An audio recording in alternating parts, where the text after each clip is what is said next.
So here we have the BMW 320i GT on a 69 plate. I'm going to start off by showing you around the outside of the car, and then we'll hop in and run through some controls on the inside.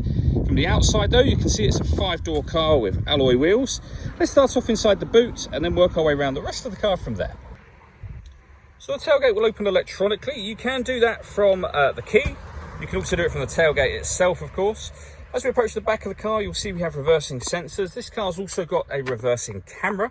Plenty of boot space, as you can see, along with 3 individually folding rear seats, should you wish to increase this space even further. Okay, so we're just going to work our way back round to the front of the car, and then we'll hop in and run through some controls on the inside. Now that we've done a full circle of it though, you can see it's in excellent condition the whole way round.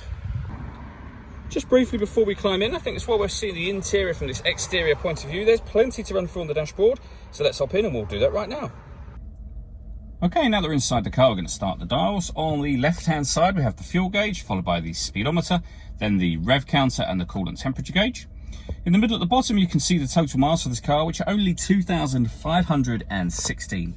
You can change the information that's displayed above that by using a button on the indicator stalk for various bits of trip computer and fuel economy information. If we back out to the steering wheel, on the left-hand side, we have cruise control and speed limiter, and on the right-hand side, phone and stereo controls all in this section. We have this minus paddle and the plus paddle over here. That is so that you can change gear manually with this automatic gearbox. Over in the center, we have the touchscreen for the car. So this is BMW's professional nav, so it's the extra wide screen. It's all touchscreen as well. You can access your satellite navigation from up here should you wish to, or you can make all of the movements that you need to make using the iDrive system, which is essentially this dial, this collection of buttons as well, but basically everything can be done with your left hand from that dial. So we're on the satellite navigation, as you can see at the moment. There's a full video that shows how this works, which you can find both on our website and also on our YouTube channel. If we go back to the main menu, you can pair your phone under the communication heading. Under the media heading just there, that's where you'll access your music. So you'll see this car has got DAB, FM and AM radio. We've got various different online entertainment we can access. We've got a CD player. We can stream our music wirelessly via Bluetooth audio, and we have a USB input as well. So plenty of ways to listen to your music. On top of all of that, this car has a full color reversing camera as well. So really easy to park this car along with the parking sensors.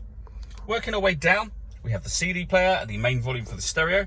We then have dual zone climate control. So you can adjust the passenger temperature, the driver temperature.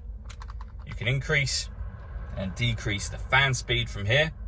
When you're happy with those settings, this button turns the air conditioning off or back on again, or hit auto. The car will now maintain those temperatures by taking control of the fan speed. You can override that by pressing the auto button again, and you'll put it back on whatever settings you previously had it on. We also have heated driver and passenger seats, both of which have 3 different heat settings each.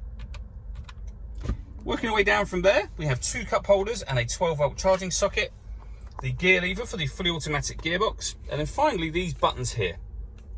Firstly, that one turns off the traction control.